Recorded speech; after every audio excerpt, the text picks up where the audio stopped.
Hello and welcome to Nintendo Nostalgia episode 163. I'm your host Ryan Black, and I am joined by two guests this week, no co-hosts. I wanted to bring on Robbie, who has been on the show before, and also we've also bring on Tony here. Now, Tony, you've been on before. Is this your first time? This is my first time. Awesome, welcome. It's not the first time we've had a new Hutchinson on the show, so it's nice to have the collection, keep growing. I doubt we'll ever get your sister on, but There is another though. There is one more brother, oh yes, okay. Who have I not collected yet? Joey, but Joey's rather elusive. Okay. All right. So before we get into the show, I want to go ahead and play the voicemail that we have. It's kind of an intro voicemail from Josh. So he couldn't make it tonight, but he will talk about what all was involved with that. So here we go. Hey everybody, it's Josh. Just wanted to call and welcome our guest. I'm sorry I'm not there this evening. I have lost out on a good bit of sleep thanks to some stray cats that have decided to dance on the roof right above the bedroom. Anyway, in other news, also want to thank Ron for coming all the way out here over the weekend and coming and seeing the Sonic movie with us. We had a great time. The movie was awesome. If you're a Sonic fan or just a game fan in general, I would suggest going and checking that thing out. No, not everybody's going to love it, but I think it turned out quite great. Probably my favorite video game related movie. So anyway, you all have a good episode and I will talk to you all later. Bye. All right. So he said welcome and sorry he couldn't make it. Just wanted to ask real quick before we get into what we're rexing about. Did any of you see the Sonic movie? I did actually. I took Chaz to go see it. Awesome. So, Robbie, you have not seen it yet, correct? I have not had to work, unfortunately. Do you have any desire to see it? Yes, very much so. Okay. All right. I hope you guys are feeling great and doing good. I know it's been hard trying to find a time where we all can record together, but we found it on this Tuesday night, and looking forward to this Pokemon episode. And we'll get into that topic a little later. But first, let's get into what we are Radical Rexing about.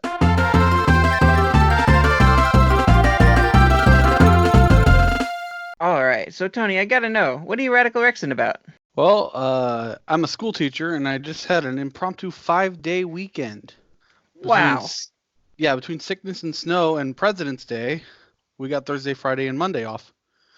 So while that was fun, I got to play some Switch. I got to do stuff like that. But I was actually really Radical Rexing about being back to school today.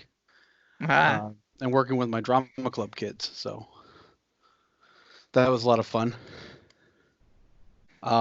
But speaking now Nintendo side of things, I started playing Shield over the weekend. I played I've beat it. I'm one Pokemon shy of the Pokedex. I need the Shield legendary.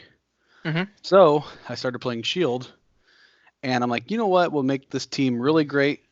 A shiny Charizard. So I opened up Let's Go and started shiny hunting a Charmander. And about 4 hours in or so, I get me a shiny Charmander. Awesome. So I was really excited to pull that shiny hunt off. It was a lot of fun. Mm-hmm. I mean, and then I saw the Sonic movie. Got to see it with my dad and my little brother Chaz, who's been on the show before. So like it was a fun, silly movie. That's all it wanted to be, and that's what it was. And so I really enjoyed that. Awesome. Yes, I will talk a little bit about the Sonic movie, but I will go ahead and pass it on to Robbie. Robbie, what are you Radical Rexing about? Well, me and our other brother have been getting into Arc a lot lately, and Nice. Yeah, we did the Christmas. We made our map during the Christmas event, so there's a lot of Christmas colored dinosaurs. And just over this last week, they had a Valentine's event with a lot of Valentine's Day colored dinosaurs. So got like a completely magenta colored dinosaur and like a red and purple mecha ducky, like. So we got some fun stuff, like, and then of course Pokemon Home came out. Yes. So I've been transferring the Pokemon from Let's Go that will transfer over. Finally got Venusaur and Blastoise on my sword, and I transferred over one of my extra shiny Caterpies and have a shiny Butterfree on sword now, and been showing that off in max raid battles. So Awesome. Oh man, you know, shiny Pokemon. It's awesome. Like I've come across a couple just in raids, but um, I missed out. Unfortunately, I was in a raid. It was a mega, or sorry, not mega. It was a Gigantamax Gengar, and it was a shiny Gengar. oh gosh, And I joined in on that battle, and I threw the ball. It did the whole animation, caught it, broke out immediately. oh, Like I was like, no, because that's that what was you like use your Master Ball on. I thought about it. I really did, and I should have. I just, oh my goodness, I'm kicking myself for not doing that. That's crazy. Because that's like, I was like, you know what? I have a shiny Gengar, and I've used it for Mega. I've actually got 2 shiny Gengars now, but of course they can't do the Gigantamax thing. So it's like, I really like the white look of Gengar. I don't like the regular, like whether it was Mega or what have you. So like missing out on that, I'm just kicking myself. I'm hoping to get in on another one someday, but Oh, the odds of that are pretty challenging. Well, there's hope. There's a time glitch that you could exploit. Yeah, I wouldn't be doing the exploiting though. I would probably be joining somebody who may have done that, and I wouldn't know. I'm not one to usually cheat like that or use trick the system.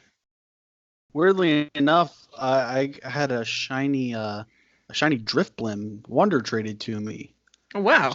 which has a really cool blue and yellow. It's really similar to like the Quick Ball color palette. And then I had a shiny Japanese Ditto, but I'm a little worried this one's dubious. It's like in a Master Ball, and Yeah. that one's a little dubious. But the Drifblim was kind of like, oh, cool. Like that's a trash Pokemon to a lot of people, but to some people, and a shiny's a shiny in my book. Mhm. I was able to get one shiny through a raid. It seemed really popular though. I saw several of them when I was playing that day. There were several people that threw out the shiny version of it, but it was Sylveon. Mhm. So it's kind of a cool like color swap. It's like the reverse, like the blue and the pink are reversed. I like its look. I got to see that one when we were trading all those Pokemon for you. So I did transfer everything over that I could over to from home. I had my decks all the way up and ready. I had a living decks, or I should say mostly living decks. There was a couple of Pokemon I needed to breed. I think I had 2 starters I didn't have the middle form of, and so I just took the time to get those. And so I have a living dex. I've completed my living dex so far in Shield, and then my Pokemon Home is 2 Pokemon away from having all the Pokemon. So I'm really close. I need to put in the time to get Meltan and Melmetal to complete that. So Best way to do that is to take advantage of the box and the link with Let's Go as often as possible. Linking Go and Let's Go, you can catch upwards of 20 of them in that half-hour span once you kick that box in.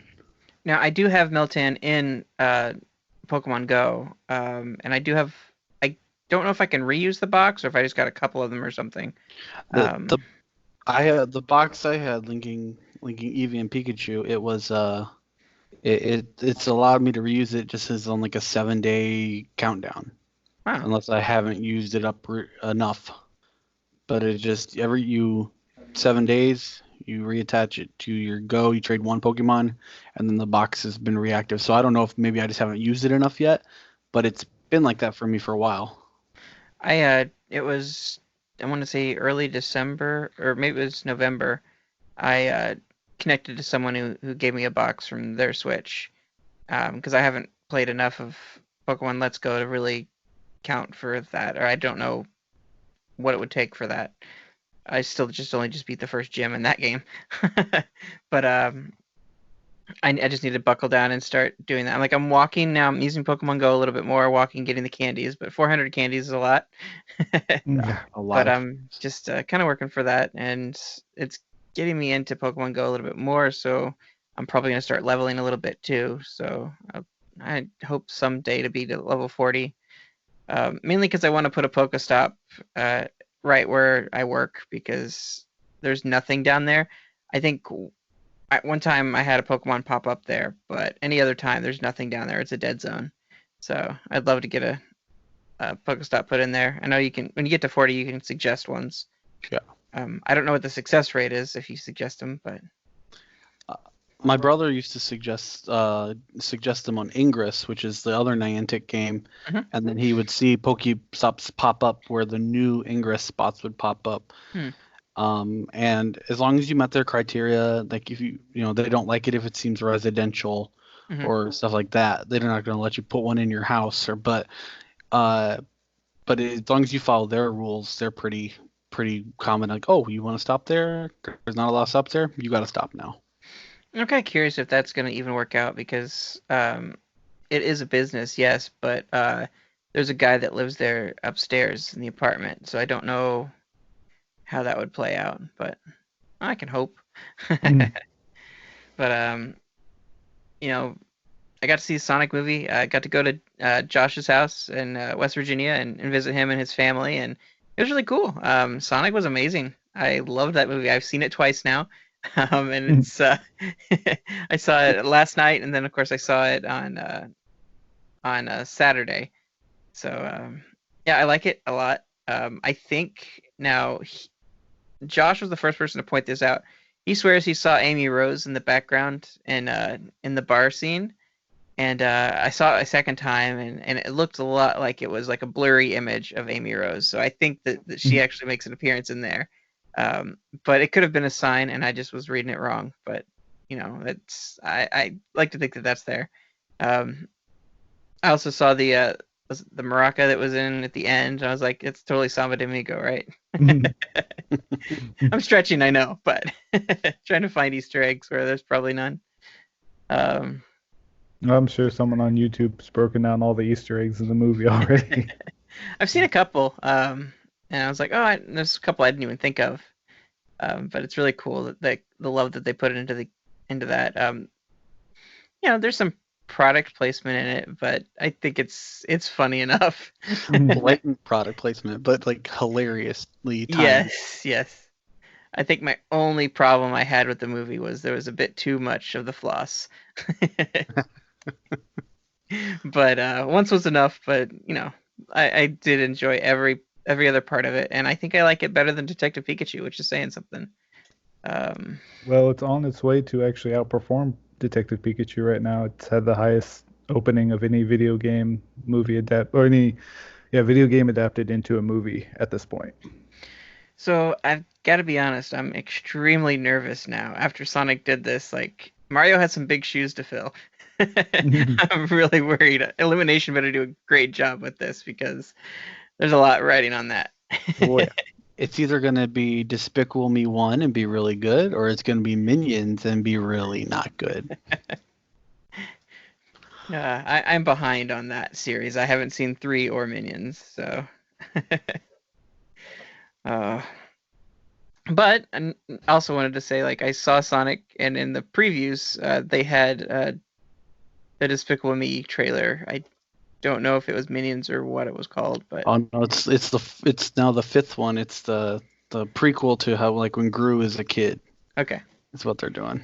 So that's exciting too. But yeah, no sign. I was hoping that Illumination would show the some kind of Mario teaser, but it didn't happen. That would have been perfect for that. But when I was looking through the Easter eggs for Sonic, the things that they said that they had, one thing that I didn't hear mentioned, but it was pretty obvious. I want to say, I can't remember who said it. I think it was my brother-in-law, Matt. He said like he laughed because he picked up on Sonic saying he hates mushrooms for like not just the mushroom planet, but also like Mario. Like he hates mushrooms because of Mario. And I didn't pick up on that until he said something like, "Wow, that's awesome."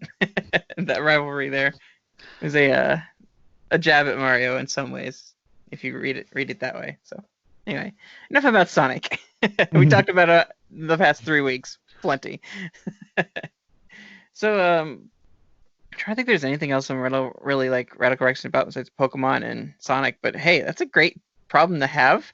It's a good look for 2020 if that's the stuff that's really exciting me and yeah, that itch to play Pokemon and to play Sonic is there because they're in the forefront right now.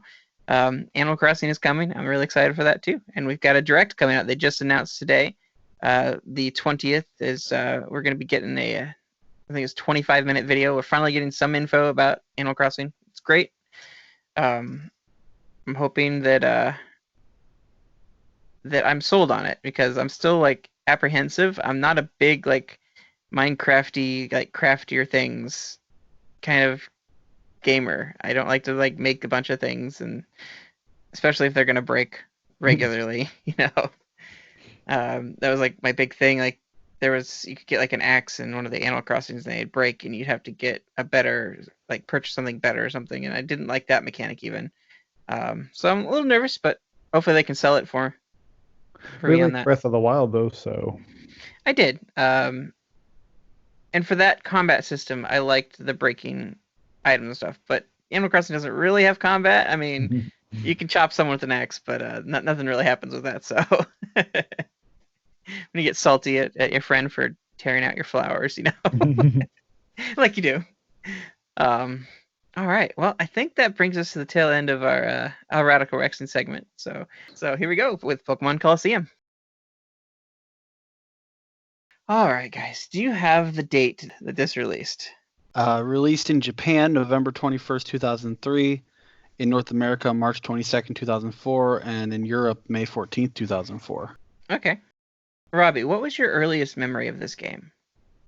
So this game was actually my first experience with Gen 3 because I did not get Ruby and Sapphire. Mm-hmm. And then Emerald came out after it. So I had pre-ordered it, I believe. Yeah, because I got the Jirachi disc, which you have currently. And that was an interesting pre-order bonus. And that was also back in the days when you would pre-order a game and you would get the pre-order bonus even if like you hadn't gotten the game yet. They would just, which is a policy they had to stop because people just pre-ordering games to get the bonus and then canceling their pre-orders. So it was my first foray into Gen 3. It was very interesting. Like, I remember seeing the commercials for it, the main character just riding on that awesome, like, hover motorcycle thing. And yeah. I was like, wow, this is like, very much more mature for Pokemon, like it's this desert theme, where like you can't catch Pokemon, like, there's, like that whole limited resources thing. It ends up, applying into like the grindiness of the game, which is something I'll get into later because it is a very grindy game. But no, I remember, popping that in and, being like, oh, wow, this is pretty cool. The only thing I was like, I did kind of miss it not having like that, some of the aspects that Stadium had, like when you first opened up. It did have like kind of a Stadium mode to it, but not what we were used to. So in that way, it felt like a step back. But, I got very much into the story and, was just like, that opening cutscene is just awesome. Like it's the best opening to any like Pokemon game. Like, it's like, oh, I'm just gonna bust into this bad guy's place, take their stuff, and and just look all cool while doing it. So, yeah, I gotta say, it's like there was so much like hype for it at the time. I remember because it's like this is that once you get that first foray into 3D Pokemon and all the sprites looked really good, like or models, I should say, not sprites. And they still had the very animated, move. When they would use moves, they'd be very animated and stuff. And you saw those in the cutscenes. And So it was very much, like, this what seemed like at the time the future of Pokemon, even though it's kind of taken a while for Pokemon to really get there. At the time, this was the big hype of that. So, yeah, that would be my, first experience with it. Awesome. And so Tony, what was your first experiences with this game? Well, Robbie is about 5 years older than me. And so my first experience with this game is him bringing it to our house when he would come to visit. And it's seeing the box and the art and the legendaries on the front. That was the experience I had. In fact, I didn't get to play this game until after I played XD Yellow Darkness. Okay. Awesome. So yeah, so I had already, it was, to me, it was actually all the cooler, all the more interesting. After, Gale of Darkness, you get to pick your evolution, blah blah blah. In this one, you just get an Espeon and an Umbreon, and it was like that was so far fetched, so strange. Oh, far fetched, no pun intended. No pun intended. It was mind blowing, and honestly, the closeness of the games to each other, it did not feel like a step backwards. Mm-hmm. That, or at least that big of a step backwards, going from XD to Colosseum. And I often wonder, like, had I gone through that timeline, if I would have really felt that XD was just like an expansion of one, and you got that unique experience of experiencing the second one before the first one, and came out like feeling like they're similar. So that's pretty cool. I'm kind of kicking myself that I didn't actually play XD to really compare. All my love is for Colosseum. So I remember early memories was, I believe it was Game Informer. It could have been Nintendo Power, but I remember seeing like the main character. They were like talking about him and how edgy he was, and that they had this weird misty looking girl that was alongside him, and they were basically making it like this. It's the first console like story Pokemon. Mm-hmm. Had its own, like, it's like this was going to be the first time we get a taste of what it would be like to play Pokemon on a console, like an adventure or story. It's not just the stadium side of things. Like, it's an evolution of that series. And they did include a gimmick with that, where you couldn't actually catch the Pokemon necessarily. You could snag them, certain ones. But still, it was pretty cool. Like, nothing is cooler than having an Umbreon and Espeon at your side, So that they checked off all the edgy, like great notes of this story and what it kicks off to be. And I was sold. I was hooked. I had to get this game. I had to pre-order it, and so I did pre-order it. I did have the Jirachi disc. Robbie had the Jirachi disc. I have no idea what happened to my disc. I just, it's gone. Lost the time. But I do currently have Robbie's disc, and I haven't used it yet. I'm tempted with Pokemon Home being a thing to just start porting those over like crazy. There you go. Yeah. It's tempting. I'd definitely have to pick up a like an Emerald or something just to do that. But I've got all the other steps to get there. I don't know. It's really tempting. If I weren't trying to build my own team on Shield, I might be spending my resources there and doing that. And then also the Meltan raising. But yeah, that's kind of my first experience, was just seeing it in magazines, getting super hyped about it, and then getting it. And we'll talk about a little bit about that hype staying around. But the game did have that feature where you could actually do stadium style. You can play your Pokemon on there, and now I don't remember exactly how the transfer feature worked. It was probably the Game Boy Advance link cable, I'd imagine. Yeah. And was it as easy as the transfer pack was in 64? Well, you have to beat the game in order to actually transfer a Pokemon. And then you just trade like normal.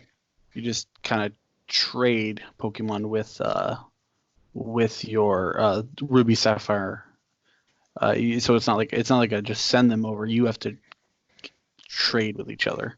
And that's the really weird thing about this is like it was in a Pokemon time. Like I didn't like Sapphire that much because there's so much water and so many water HMs, and Mhm. like I was like, this is ridiculous. Like there's more HMs than I have slots for a Pokemon to be my HM slave. Mhm. So I had to have it 2 Pokemon to be HM slaves.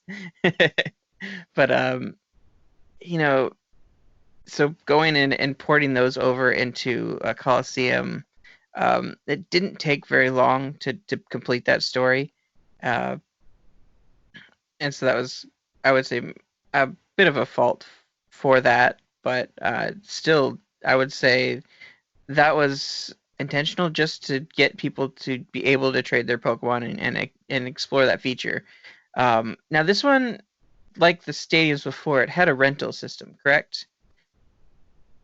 You could rent Yeah, Pokemon and play with the teams that they had. for like the stadium features, like it Yeah, had it. Yeah. because I think I remember playing around with that before even being able to do the transfer of Pokemon. But not for Mount Battle. Mount Battle was you had to use your Pokemon. Okay. Well, there's one interesting mechanic we haven't really talked about yet, which you guys did in the XD, but this was the first game to introduce Shadow, the concept of Shadow Pokemon, Mm-hmm. which has now been, in the Pokemon Go. But it's very interesting because around this time, too, the Pokemon Forever movie came out, which was the one with Celebi. Yeah. For those who, don't remember. And until fourth generation kind of soft rebooted the Pokemon lore, there was a distinction made that dark Pokemon were not evil. And one of the distinctions was made in that movie with the dark balls, like he would catch the Pokemon in, which would turn them more vicious and things. And the same with Shadow Pokemon too. Like there was a difference between Shadow Pokemon, Dark type Pokemon. Like they were not necessarily evil, though that's kind of changed in the lore because things like X and Y, you have Yveltal and stuff like who could be considered necessarily evil. And the dark type was actually called a coup, like in the Japanese, which is reference to wickedness, nastiness, underhandedness, things like that. So, but there was still at this time the way how Nintendo was marketing things. Dark Pokemon were not bad, necessarily. So it was interesting that they went to the length of making Shadow Pokemon, which were like, the dark Pokemon like we saw in the Team Rocket cards. That was like kind of that first transfer over where like Team Rocket cards had those dark Pokemon, which were the bad versions of like, Dark Raichu and like, um, Now, do they say how they make the dark Pokemon? Like to a point, do they keep it pretty PC, or does it outright say like they were abused? Like what do they go? What lengths do they go to? It might say the word abuse, but it doesn't go into detail. It just there's like a machine and a lab you visit, and it's the lab where they turn Pokemon dark. But other than that, it's not very clear on what happened to them. Mhm. Just that we're bad guys and we make them bad at this laboratory, and your mind kind of fills in the gaps. If you're a child in this era, you've all the evil labs that you've seen in TV and cartoons and stuff like that. You have an idea of what might have happened, but they do leave it. That's like a step too far for the edginess. Mhm. Now we've said evil team, evil team. Now what was the villains in this game? Did they go by a team name per se, or? Yeah, Cypher.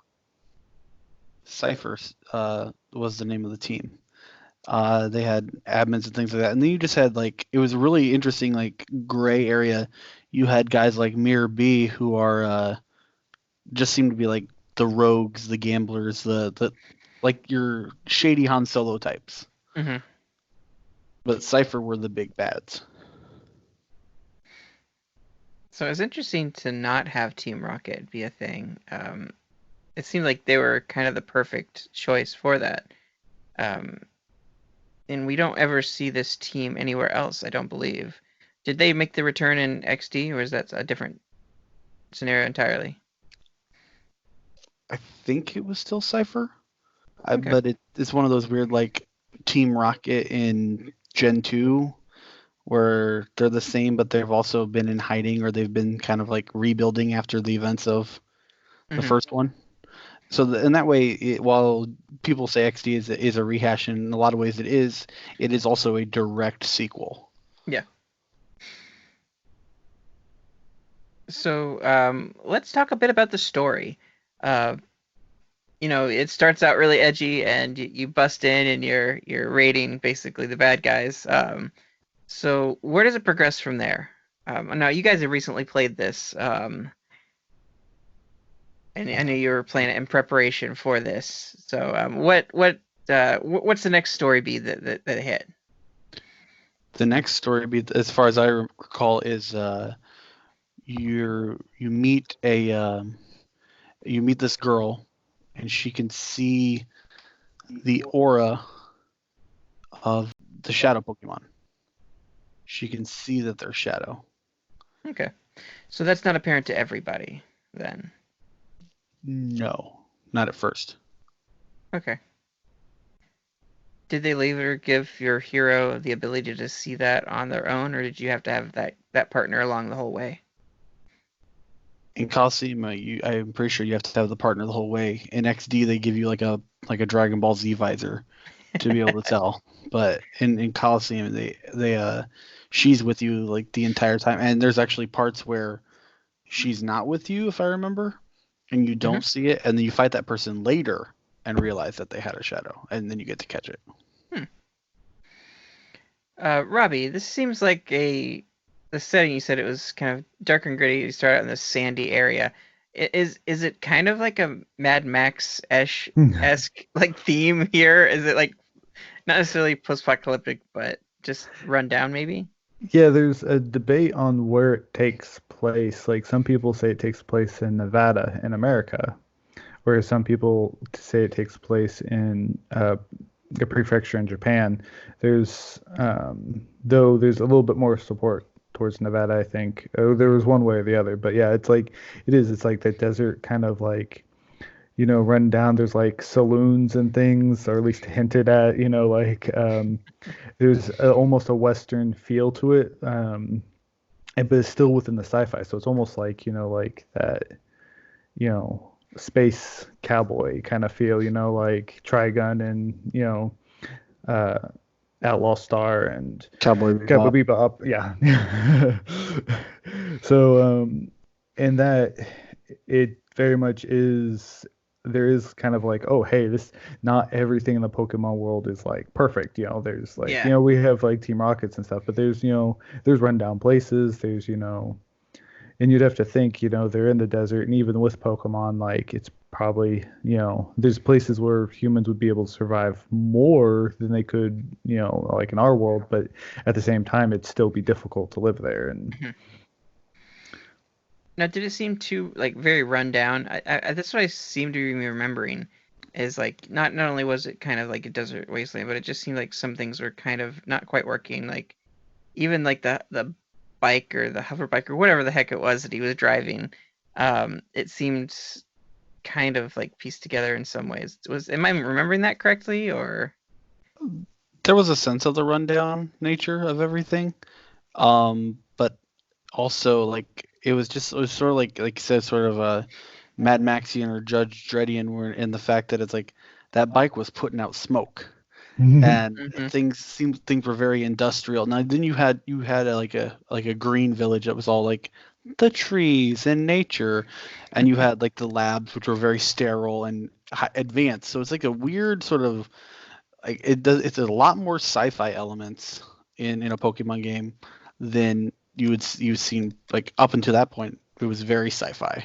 Well, in the comics and stuff, Pokemon had always been kind of more along the sci-fi. It's actually even more sci-fi than this, but this was the first foray in like the video games where we got to see how much sci-fi it is. Like it's interesting because in like Leaf Green and Fire Red, they kind of went more towards the sci-fi elements. Like your town map is like actually a holographic projection that you pull out and stuff, and and that was kind of the leaning like they had in the comics. And then starting in Generation 4, and they started making Pokemon more fantasy as opposed to sci-fi. So like you had elements with Pokemon existing way before, like humans and Pokemon interacting since like ancient times and stuff, when before it was kind of in the lore it had been something more new, like whereas in like most regions in the Pokemon world had their real world counterparts, like Lieutenant Surge is referred to as an American in the Red, Blue, and Yellow games. And Kanto is actually the area name for name in Japan and stuff, whereas later regions they started naming them slightly differently, like Johto and stuff isn't actually a region in Japan. But yeah, that's kind of very interesting. Like this push towards the sci-fi, really like kind of putting the sci-fi to the forefront, and how this game sold and did, and then Nintendo kind of going in the opposite direction, going there, from there on, like, and switching up with fourth gen. But that's actually something they were messing with at the time. Like in Gen 3, we could have had a little bit more freedom in things. Like they could have gone away with the tile system that Pokemon's known for. But in order to keep the game within cost, they kind of kept the tile system and stuff. But they also went towards one of the things they wanted to do is make Pokemon look more unique. And so Pokemon have started to have interesting design choices in Gen 3 with like certain details and stuff. They would just add detail to make the Pokemon look more unique in some ways. Like holes in the bottom of feet of certain Pokemon, like nose paths and things that don't necessarily need to be there, but they would do that for that extra level of detail. And because it was under kind of like a transformation at the time, because they didn't expect Pokemon to go beyond Generation 2. Yeah. Like Generation 2 was their last foray with this, and so they went with so in Generation 3 they were trying to mix things up, and in Generation 4 they even mixed things up more. So it's interesting to see. Like I think Colosseum is very much a reflection of them trying to mix things up. It's like, hey, let's make Pokemon a little bit more edgy and see how that does.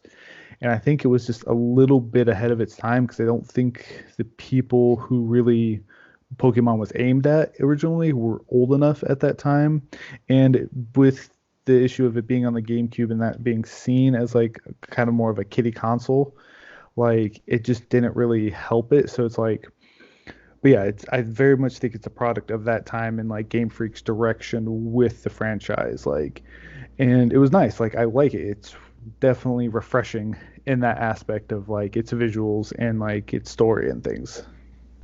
And it was a break from, because it was the first console Pokemon adventure, though it was more of a spin-off in that aspect. Like it wasn't tile based, so you could move the full range motion, which was nice. I don't recall much of the camera. Was there a lot of camera play in that, or was it kind of automatic? That was actually kind of an issue, because the camera it was automatic, but there's times where you'd kind of get stuck, and you'd also have issues with the person following you too and stuff, and trying to having to move them out of the way and stuff. And so for the most part it was fine. Like there was just a few areas where the camera would kind of clip and stuff, but and I really feel like the wild area in the current games is like it feels so much more free. Like going from the tile-based system to Colosseum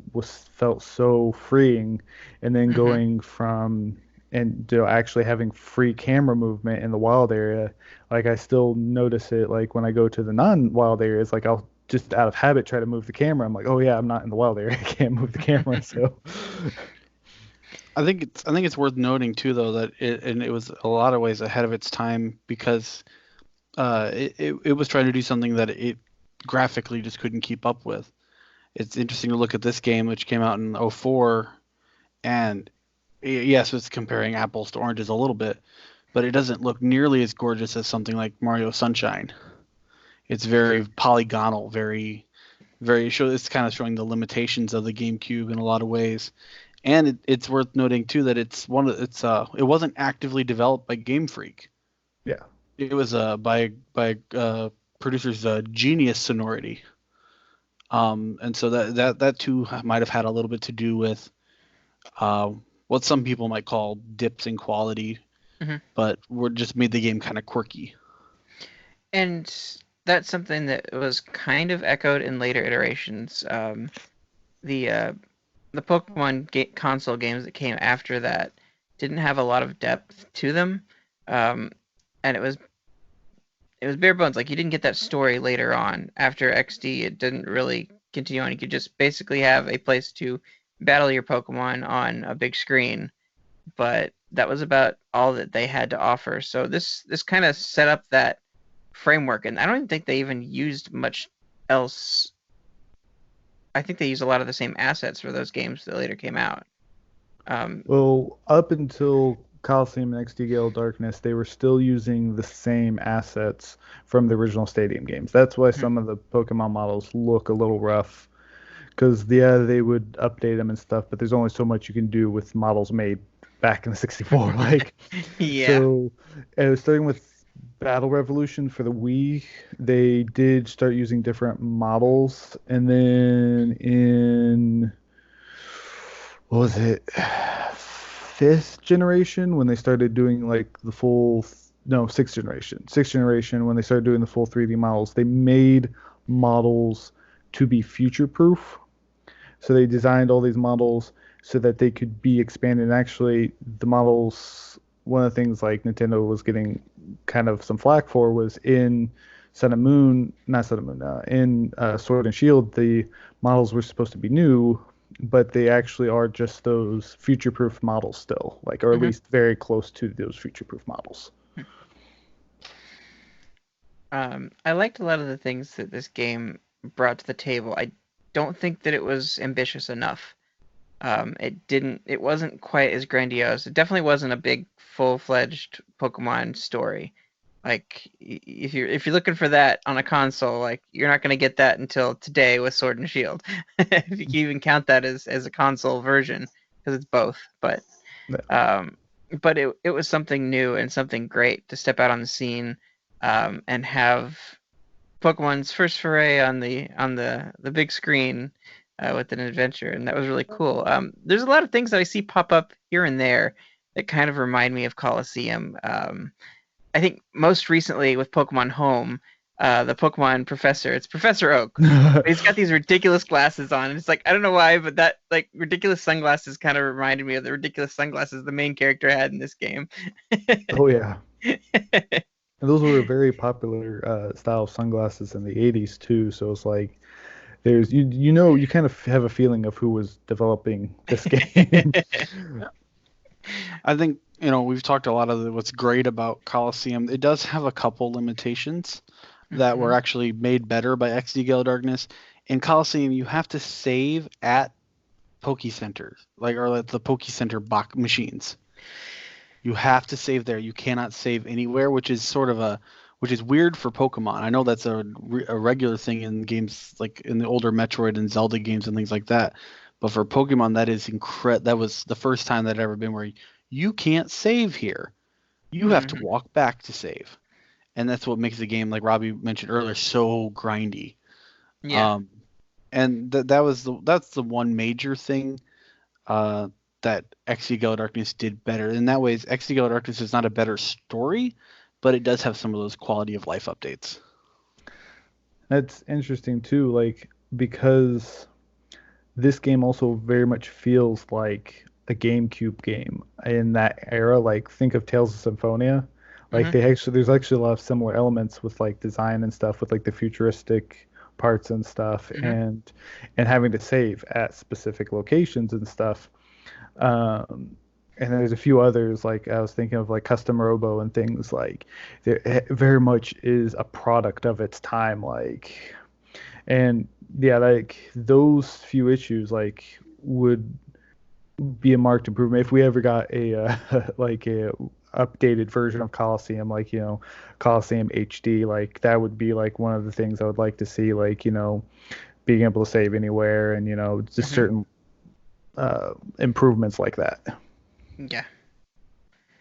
No, I don't think that there was any wild element to this game. You were limited to the shadow Pokemon that you came across. You can catch those. That was it. You can snag them, I should say. Yeah, there were no wild. That was one thing they added in XD, and I think the only purpose they serve in XD is to allow you to have Pokemon to trade back to Ruby and Sapphire and Emerald, so that you could kind of use XD as an extra storage space if you needed to, and it made so trading over teams and things like that a lot easier if you had some junk Pokemon to trade over later. But yeah, the catching mechanic or the snagging mechanic is very much just tied to the Pokemon you encounter throughout the game in battle. This isn't the only. Now we'll not do an episode on this game. Obviously, it was barely even a game. But I did want to mention here the Pokemon storage box that was on GameCube, and it was just a big giant box to store your Pokemon. Like what Pokemon we'd use a Pokemon transporter to transport it into. And it's already lost. I've lost what it's called. What's the Pokemon thing for the online feature that they had before Home? Oh, Bank? Yeah, Bank. Yeah, it was just basically a Pokemon Bank that you had just on your GameCube. And that's all that it was. It's actually a really rare GameCube game. Yeah, I almost got it too. It's funny. I had never heard of it till today when I was doing a little bit of like preparatory catch-up research. I'd never heard of it at all when I was reading the fandom page. So I remember seeing that available for pre-order. Yeah. And the thing was, is like it only worked with Ruby and Sapphire, so that's why I ended up not getting it. Like, I ended up, like as I said before on the show, pre-ordering Emerald and getting that, and but since it didn't work with Emerald, like I think I even remember seeing it in, like the bargain bin at Game Crazy, like, and like now how much it's worth is like, why didn't I just like get it? It's like, why didn't I just buy it? I remember seeing that one in particular, sitting up on I think it was their security TV or something at GameStop, and it was I'd have the money, I had the money to buy it, and I could have gotten it. I had money to blow, like I didn't even care. I ended up I think actually getting a Pokemon game instead. Just because I couldn't justify getting just a box that would just sit on my GameCube, and do nothing. But also I was eyeing what I couldn't afford. There was the Resident Evil chainsaw controller that was sitting up there too. They were both collecting dust up there, and like those things that I really wish I would have grabbed. But I'm glad that I did pre-order this Colosseum initially and get that bonus disc. I felt like that was totally worth it. Oh yeah. There was no pre-order bonus for the Pokemon box, I don't believe. Now, was there any Pokemon that you could get that were unique to this game that you could transfer over to Ruby and Sapphire? Well, yeah, the Ho, but Ho was a weird case. You could only get Ho. So you could fight Mount Battle in game, like in story mode, or outside of the game with either your team from story mode, or you could bring over a team. Well, no, you had to bring over the team and trade it over and transfer it over. So you could fight outside of story mode, a Mount Battle run. That would save your progress as you went along, and if you went to all 100 battles in Mount Battle and won, you got a Ho gifted to you and put into your box. But what was unique at the time about this, other than Ho, was it was one of the first and easiest ways, pre Fire Red and Leaf Green, or in the sort of same time period, to get Johto Pokemon, a lot of the Gen 2 Pokemon. You could get the middle form evolutions of the 3 Johto starters, and then you could get you got Entei, Raikou, and Suicune. Yeah, and Leaf Green and Fire Red, you got one of the legendary dogs based on which starter you had, and then Emerald was when they gave you one of the Johto starters after beating the game. You met with Professor Elm and you could actually get all 3 Johto starters in XD Gala Darkness. But to do it, which I've done it now twice, I've gotten all 3 of them twice because I lost 3 of them. You have to beat Mountain Battle, and then you get to choose one of the starters that has a special move and the Hyper Beam form, like Blast Burn, Frenzy Plant. And then you have to beat it 100 again and get the other one, and beat it 100 again and get the third one. And I've done that twice now. I've beat Mountain Battle probably 8 times total in the game between the 2 games. That's impressive. It's a lot of hours. in this game in Colosseum, in order to get the starter, you had to walk through a certain door, which was a certain color, which I didn't understand at the time, that mechanic. And so I just went through, I think this the first door or whatever, there was a green door, and I ended up getting, Bayleaf. If I had known at the time, I would have walked through the red door and gotten, Quilava, because I like Typhlosion. Now, there wasn't any shiny mechanic in this game, I don't believe. I was reading today that Pokemon could be shiny. Every Pokemon had a 1 in 8,000, whatever the number is, chance of being shiny. But the game was flawed in that the trainer number, the trainer code, when you snagged it, switched from whoever you stole it from. And that could reset the shininess. Oh wow! So but you then had the same amount of chance, the same 1 in 8,000, whatever it is, to get a shiny. Like you catch it, and then it becomes shiny once you catch it, or once you purify it. But it's not a game I would suggest trying to shiny hunt in. No. But it did exist, and that's another thing I never knew because I never got any, and I was reading that today. So that's interesting. You don't ever really hear about it, but you could probably transfer these Pokemon into your Game Boy Advance games and then port them all the way over to today's gen and Pokemon Home if you wanted to. That's kind of crazy. There were certain moves like that Pokemon got.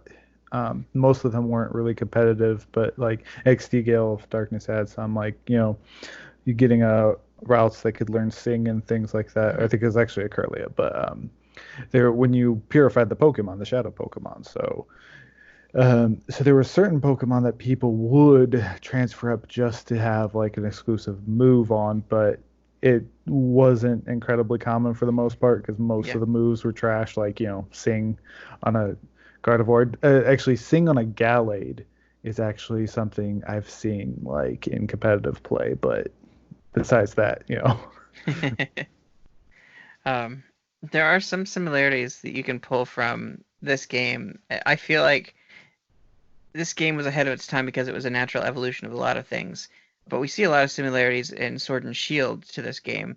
The epicness of like snagging a Pokemon is pretty much the epicness of catching these Gigantamax Pokemon, these Dynamax Pokemon, like throwing the giant ball and stuff. It's like this epic scene of trying to catch it. It's like that kind of gives me that snag feel from back in the day. The snag machine was cool because it's like the Pokeball materializes in the hand. You don't see it pull out. Where in other games it's like you pull it out, or you don't see that action at all. It was this metallic thing up your arm that was really cool looking.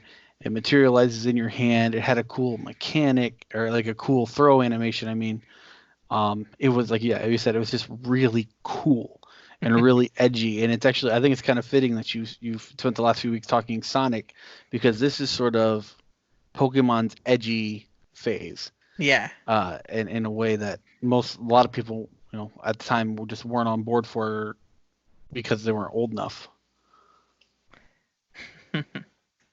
Oh, this game has a special place in my heart. I remember I was blazing through games at this time. Like I didn't appreciate games a whole lot, so I burned through the story really fast, and I didn't really have much desire to go through like the big mount battles or anything like that. Like, and get into the competitive side of Pokemon.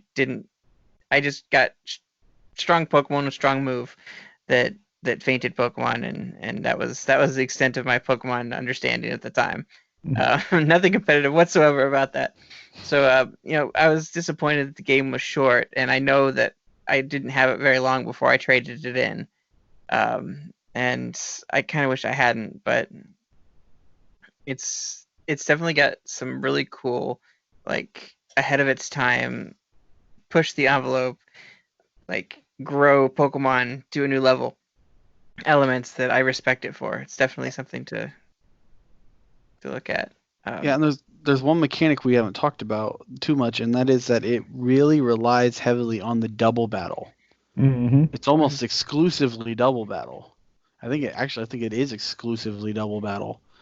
And it was Pokemon really leaning into that mechanic that they introduced in Gen 3 and taking it to its extreme version. Do you think it was a compensation because they didn't feel like enough people were using that mechanic in the Game Boy Advance games? Nintendo has this thing of like kind of forcing new mechanics on people sometimes. Like they really like. I'm well aware. You'll enjoy this. You'll enjoy this here. And like I think that's one of the things that really hurt the game. Actually, was that you were forced to do double battles because double battles requires a whole other level of strategy to them and things. Because like you could just team up 2-on-1 on one Pokemon and knock it out really quickly, you know. But the thing is like actually to this day, Nintendo's official Pokemon tournaments are double battles. They're always double battles. So Nintendo really likes this form of Pokemon combat. You know, you have other Pokemon tournaments and stuff, but those aren't usually like your official Nintendo ones. The official Nintendo ones are double battles. And so, that's, and the thing is a lot of the Pokemon they give you have certain moves, like, you know, one of your starters has Helping Hand, which is a move that is exclusively good for double battles and things. And so they also kind of lock you out of other good moves until the end of the game, like Taunt, that would really help in double battles, but you can't get that until after you beat the story. Yeah. Yeah, I as someone who's never been in and definitely wasn't at the time into the whole competitive thing, the double battles were fun, but they're tiresome because of all the animations, they take longer. They take longer, and that, like, we go back, we've mentioned a couple times the grindiness of the game. And you know, it's interesting too for me personally, as someone who has played through and nearly beaten the league or gotten to the league of every Pokemon mainline game and these two GameCube games except for Sun Moon, Ultra Sun, and Ultra Moon. I kind of get tired of the same old building your team, blah blah blah. So when I played this game, I started off with my Umbreon and my Espeon, and that was my team until I caught Entei, until I caught Suicune, until I caught Raikou, and I finished the game with the legendary dogs and the two evolutions you start with. And a lot of people are like, well, that's cheating, use the legendaries. But when you've played every game, and you're not big in the competitive scene, it's nice to just mix up play style. And this game kind of allowed you to do that, and it allowed you to build Umbreon as a tank, and Espeon is just a special attack is off the charts. And so it's a nice combination to throw those two out there. And I think they were smart in giving us Gen 2 Pokemon that were almost universally adored as your starters. Which is interesting because the Gen 2 starters are also featured sometimes in the intro. But the actual legendaries on the box aren't available in the game. Like you can fight them, but you can't get them. Yeah, actually Kyogre doesn't appear. Yeah, and after Kyogre appears, Groudon does not appear. You get the 3 legendary dogs from Gen 2, but Groudon and Kyogre are not catchable in the game, and you can see a Kyogre in Mount Battle to fight, and it's in the last battle. Interesting. Which is, I was reading, apparently the only time that's happened in a Pokemon game that was about battling and catching. It wasn't one of the like mystery dungeons or ranger or whatever. Is one of the few.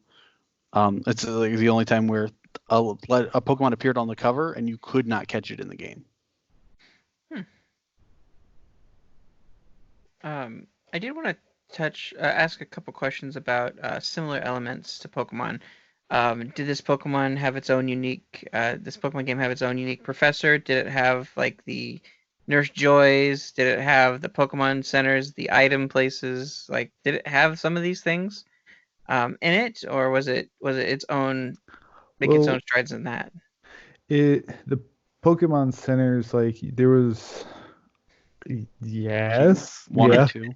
And then mostly there's the actual machines from the Pokemon centers that you could heal your Pokemon at and things. And then there's like certain mechanics, like in the underground area, there's a vending machine where you can get like soda and lemonade and water, which is always a mechanic, which was one of the frustrating mechanics in Sword and Shield because they limit you to getting one at a time like the old games. I'm like, no, they made this so much better. Why did you have to go back to just one at a time? I can go and order multiple like vending things at a vending machine. Like, why do you in Japan? Like, why do you make me have to get one?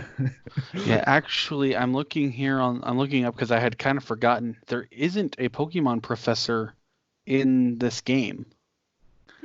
There is one in XD, Professor Crane, because actually your mom like works in the Pokemon HQ lab in that game. But there isn't a professor you run into. Yeah, this game only has an elder, the old man in the green village. In Agave or whatever it's called. Yeah, there's an old man who you can deal with, but he's the one who gives you, I think, the lucky egg in the second game. But yeah, no professor, not a ton of like. I think there were Nurse Joys in like the one Poke Center that appears, maybe. You did have a gym leader.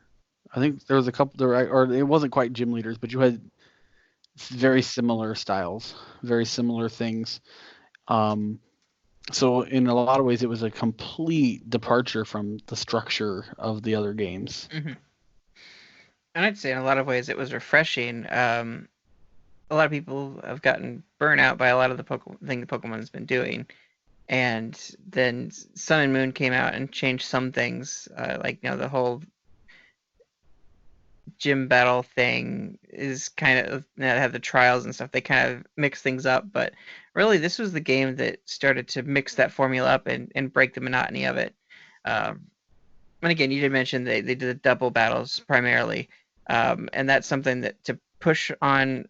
That was probably them saying, hey, there's more strategy than just one-on-one battling. Like, it opens up so much more doing the doubles. Like, there's so many intricacies with that.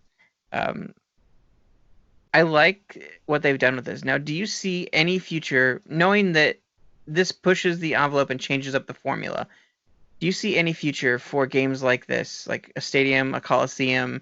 Do you think it's even necessary anymore to do this now that the Switch is both home console and portable? I unfortunately don't see it happening. I could see if Nintendo gets into like a week, oh no, two of our big name games have gotten pushed back to 2 or 3 years down the road. Let's throw something out at the people, or the next Pokemon game's taking too long to develop. Let's just HD remake, perhaps. I don't think there's a need for it, but I wish what we have would do some of the things that XD and Colosseum did. Mm-hmm. The Pokemon battles still do not look as good from an animation and sort of make you feel like you're in a battle like they do in Colosseum and XD Gala Darkness. The animations are now even kind of like, actually I felt like some of Sword and Shield's animations were a step down from X and Y. Mm-hmm.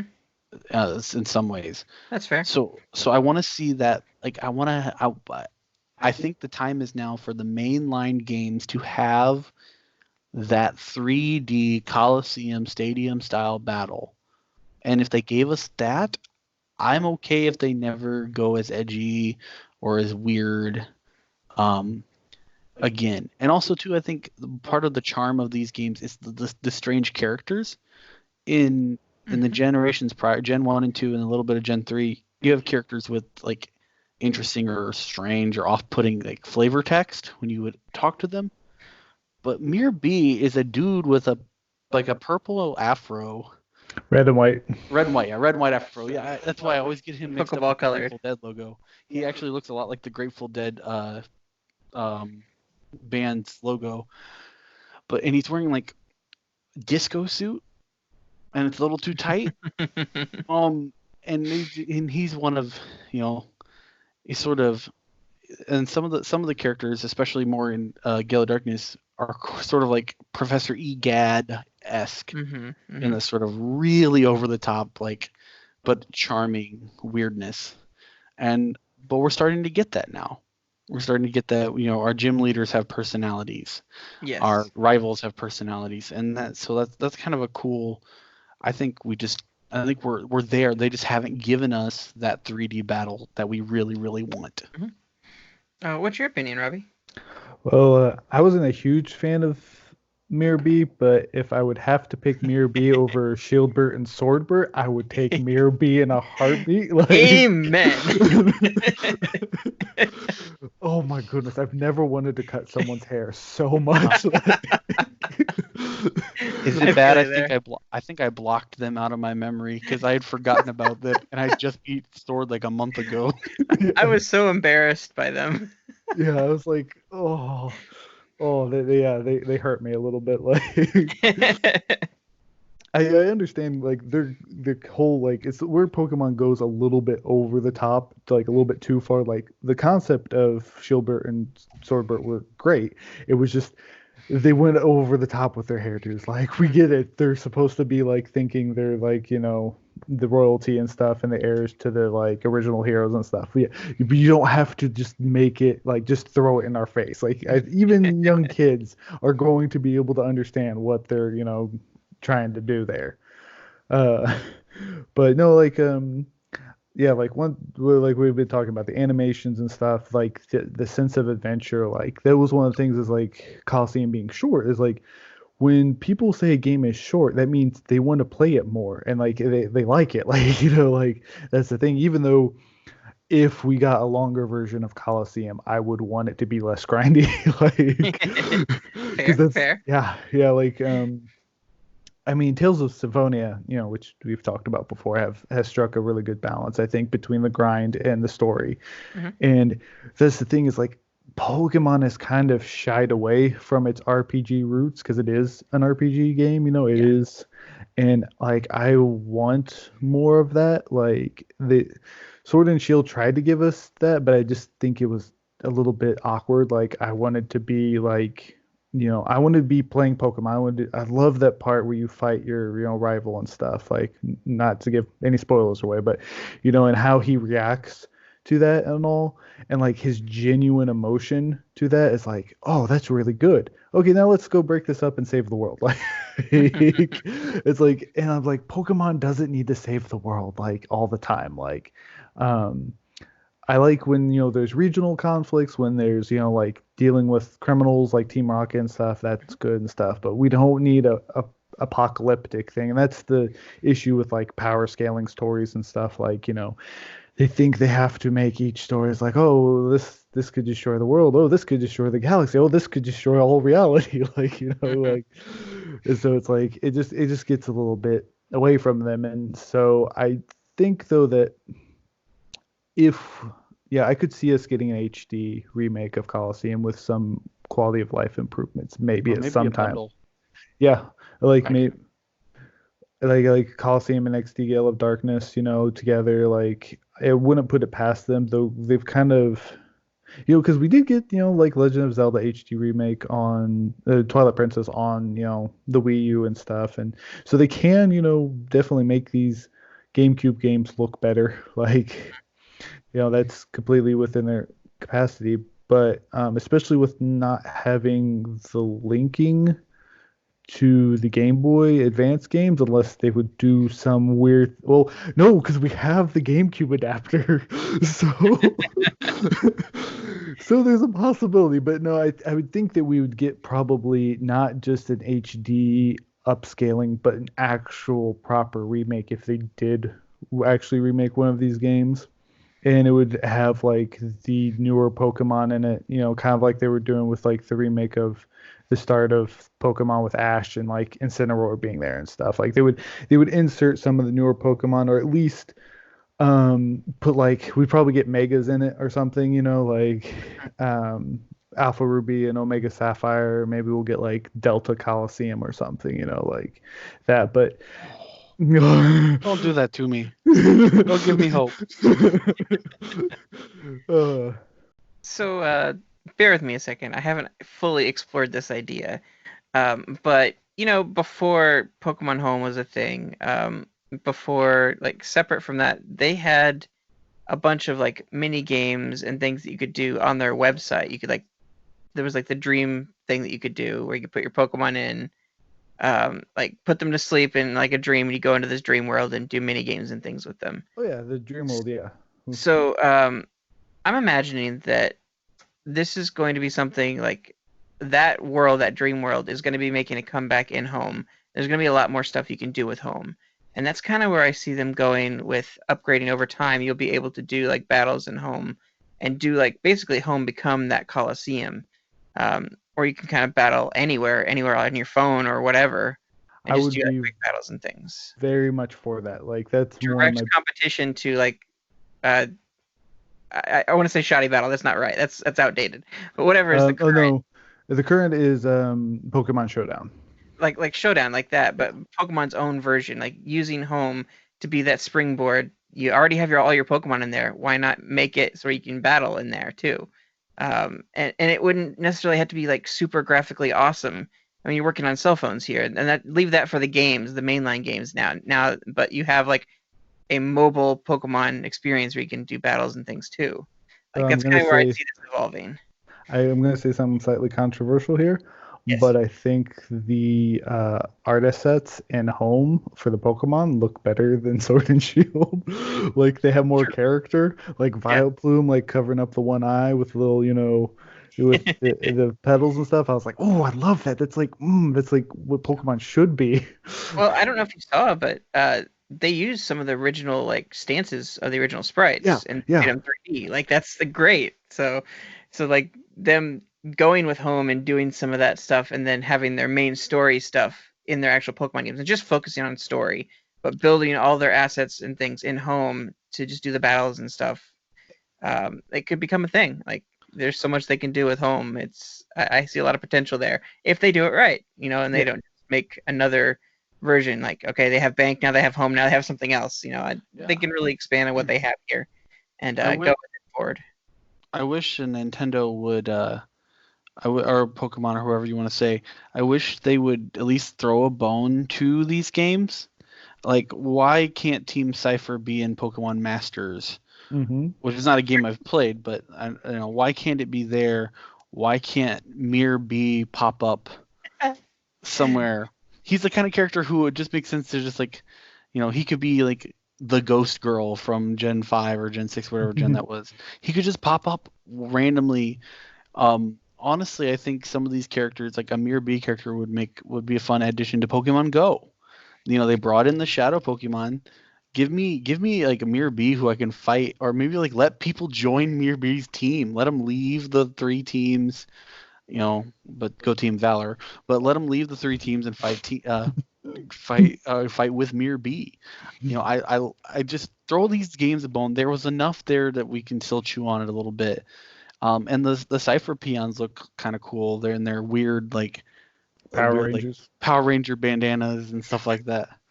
Like just give us a little bit, or make it so like there's no reason Nintendo couldn't give us like a bike upgrade option where you get the scooter from XD, or you get in the wild area you can have his motorcycle.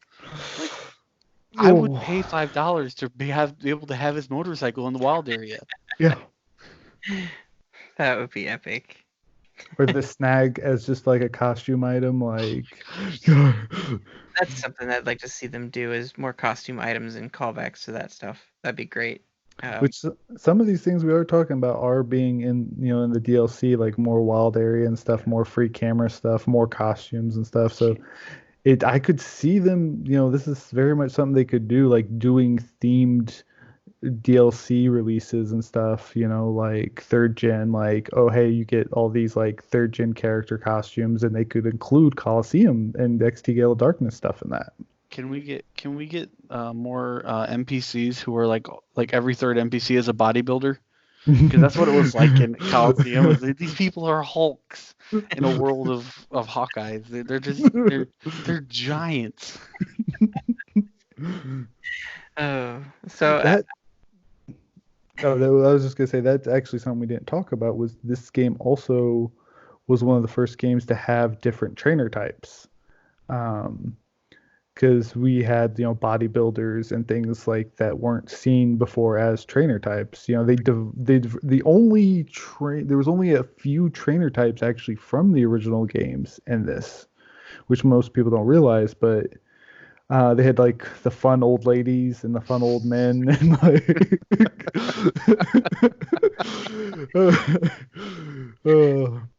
but yeah, like seeing more trainer types, like I like that. Like I like more trainer classes, and maybe Pokemon will one day allow us to pick our own type of trainer class that we could possibly level up, and like a psychic trainer class that could teleport without a Pokemon knowing teleport, or a bodybuilder class that could use strength outside of combat or something.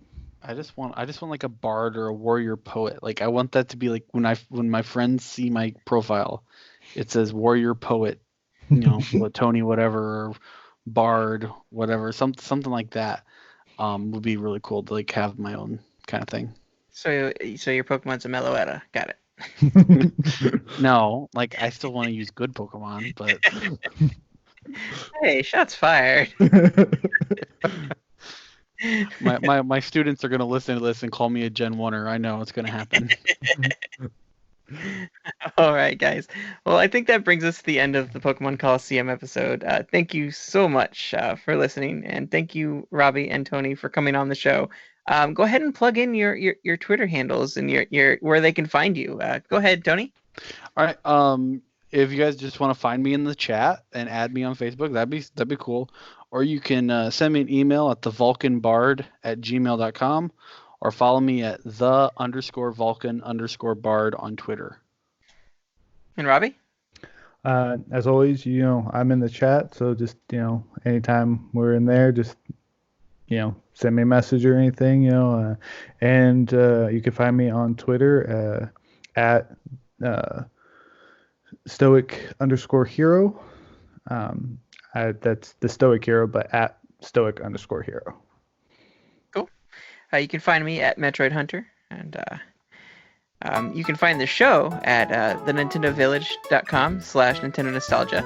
You can listen to the show on Apple Podcasts, Google Podcasts, and YouTube. You can also find us on our Facebook at Nintendo NOS, on our Twitter at Nintendo_NOS. Shoot us an email at NintendoNostalgiaIN@gmail.com. And you can also find us on our Instagram at Nintendo NOSIN. Guys, that brings us to the end of the episode. Thank you so much for listening, and we will catch you next week. Later, Preston. Later. Thank you. See ya.